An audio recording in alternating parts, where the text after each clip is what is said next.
سلمان صاحب، مولانا غالباً کل واپس آ رہے ہیں. شاہد خاقان عباسی بھی سڑکوں پر آنے کے لیے تیار نہیں ہے. اب تکیہ صرف مولانا پر ہی ہے، تو اس تحریک کو اب یہی سمجھا جائے کہ مولانا سے مشروط ہے؟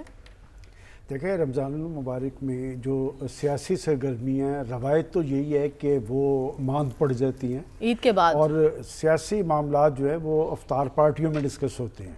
لیکن رمضان المبارک سے پہلے جو قومی کانفرنس ہوئی تھی اور اس کا سامنے آنے والا اعلامیہ، اس بنیاد پہ کہا جا رہا تھا کہ شاید یہ ان کے گرینڈ الائنس میں کوئی پیش رفت ہوگی. اور میں نے، آپ کو یاد ہوگا، پچھلے ہفتے بھی یہ بات کہی تھی کہ آپ مولانا فضل الرحمان کا ذکر کریں، شاہد خاقان عباسی کا ذکر کریں، وہ کچھ ایشوز پہ تو اتفاق رائے کرتے نظر آتے ہیں، لیکن وہ گرینڈ الائنس کا اس بنیاد پہ حصہ بننے کے لیے تیار نہیں کہ حکومت کو گرایا جائے. تو جہاں تک شاہد خاقان عباسی صاحب کی بات ہے، شاہد خاقان عباسی صاحب پاکستان کے سابق وزیر اعظم ہیں. وہ میڈیا کے محاذ پر تو اپوزیشن کرتے نظر آتے ہیں، لیکن ان کی پارٹی کوئی اتنی اہمیت اور حیثیت نہیں ہے. البتہ مولانا فضل الرحمان ایک ایسی شخصیت، اور جے یو آئی ایک ایسی پارٹی ہے جس کے حوالے سے یہ تاثر ہے کہ اگر یہ پی ٹی آئی کے ساتھ مل جائے تو وہ ایک احتجاجی کیفیت طاری کر پائیں گے اور مزاحمتی سیاست کریں گے. لیکن سلمان صاحب، اس کے بیچ سمجھ نہیں آ رہا نا، کچھ کلیئر نہیں ہو پا رہا. ایک طرف مولانا کو ساتھ ملانے کی کوشش ہو رہی ہے، دوسری طرف پی ٹی آئی کے ذرائع یہ بھی کنفرم کر رہے ہیں کہ اسٹیبلشمنٹ سے بھی بات چیت کی کوششیں جاری ہیں، لیکن ابھی آگے سے کوئی جواب نہیں آ رہا. مجھے تو ساری بات کی سمجھ آ رہی ہے. میں آپ کو مسلسل ایک بات مولانا فضل الرحمان کے حوالے سے آج نہیں، میں پچھلے کئی ہفتوں سے آپ کو بتا رہا ہوں کہ جو لوگ مولانا فضل الرحمان کی سیاست کو جانتے ہیں کہ مولانا فضل الرحمان ایٹ اے ٹائم اپنی انہوں نے تاش لگائی ہوئی ہے، وہ حکومت اور اپوزیشن دونوں ان کی طرف دیکھ رہے ہیں. اور میں اگر یہ بات کہوں کہ حکومت نے ایک فیصلہ کیا ہوا ہے کہ مولانا فضل الرحمان کو اپوزیشن کا حصہ نہیں بننے دینا. اسی لیے آپ دیکھیں کہ کوئی بھی اہم ایشو ہوتا ہے تو پرائم منسٹر مولانا فضل الرحمان کے پاس چلے جاتے ہیں، اور فضل الرحمان صاحب کے حکومت کے ساتھ روابط بھی موجود ہیں. اور آپ نے یہ دیکھا لیکن خوش نہیں ہے مولانا مکمل طور پر. جی، وہ حکومت سے خوش نہیں ہے، لیکن وہ ایسی کسی تحریک کا حصہ بننے کے لیے تیار نہیں ہے جس سے ان کی جو امپریشن ہے ان کے حوالے سے، اور خاص طور پہ وہ ایسی کسی تحریک کا حصہ نہیں بنیں گے جس کا مقصد اینٹی اسٹیبلشمنٹ جانا ہو. اور میں آپ کو یہ بات مسلسل کہہ رہا ہوں کہ جب تک پی ٹی آئی یہ بات کلیئر نہیں کرے گی کہ ان کی تحریک حکومت کے خلاف ہے یا اسٹیبلشمنٹ کے خلاف، تب تک اس کا کوئی فیصلہ نہیں ہوگا. اور آپ دیکھیں کہ پی ٹی آئی کے ذمہ داران تو یہ کہتے نظر آ رہے ہیں کہ ہم اداروں کے خلاف نہیں ہیں، لیکن اس کے بعد جب جیل سے میسج آتا ہے یا جیل سے بیان جاری ہوتا ہے یا جیل سے کوئی آرٹیکل چھپتا ہے، اس میں بڑا کلیئر کٹ ہوتا ہے کہ ان کا مخاطب کون ہے یا ان کا ٹارگٹ کون ہے. اس کنفیوز صورتحال سے جب تک پی ٹی آئی خود کو نہیں نکال پائے گی، اس وقت تک کوئی پارٹی بھی ان کے ساتھ کھڑی نہیں ہوگی. لیکن اس معاملے میں تو پی ٹی آئی بے بس دکھائی دے رہی ہے نا، ہونا تو وہی ہے جو بانی نے کہنا ہے. دیکھیں، میں یہ تلخ فکرہ کہنا نہیں چاہتا. میں آپ کو بہت پہلے کہہ چکا تھا کہ پی ٹی آئی آج جس کیفیت سے دو چار ہے، اس کا مین منبع جو ہے وہ قیدی نمبر 804 ہے. دیکھیں، پارٹی کے اندر جو کیفیت طاری کی ہوئی ہے، کسی نے مخالف نے نہیں کی، انہوں نے کی ہوئی ہے. ہر ایک ماہ کے اندر کبھی ترجمان تبدیل ہو رہے ہیں، کبھی عہدیدار تبدیل ہو رہے ہیں، کبھی لائن ایک طرف ہوتی ہے، کبھی حکومت ٹارگٹ ہوتی ہے، پھر اسٹیبلشمنٹ ٹارگٹ ہوتی ہے. اس طرح کی کنفیوز صورتحال کے اندر تحریکیں نہیں چلا کرتی. میں سمجھتا ہوں کہ اگر پی ٹی آئی کے لیے بڑا چیلنج ہے تو وہ خود ان کی اندرونی یکسوئی ہے، اندرونی سنجیدگی ہے. کیا وہ ایک میسج پہ یا ایک پروگرام پہ یکسو ہو پائیں گے؟ سب سے پہلے انہیں یکسو ہونا پڑے گا، پھر کوئی ان کے ساتھ کھڑا ہوگا. ابھی تک نہ کوئی ایک گرینڈ الائنس بننے کا امکان ہے اور نہ کسی مزاحمتی تحریک کا. اور آپ دیکھ لیں گے کہ عید کے بعد بھی مجھے کوئی تحریک چلتی نظر نہیں آ رہی. ٹھیک ہے، تحریک پی ٹی آئی کی طرف سے چلتی نظر نہیں آئے گی، لیکن جے یو آئی بھی اپنے تئیں کچھ بتانا چاہ رہی ہے کہ ہم بھی ایکٹیو ہوں گے. تو کیا وہ سولو فلائٹ لے سکتے ہیں؟ 8 اپریل کی غالباً ڈیٹ دی تھی کہ ہم اپنے پلیٹ فارم سے تگودو کریں گے.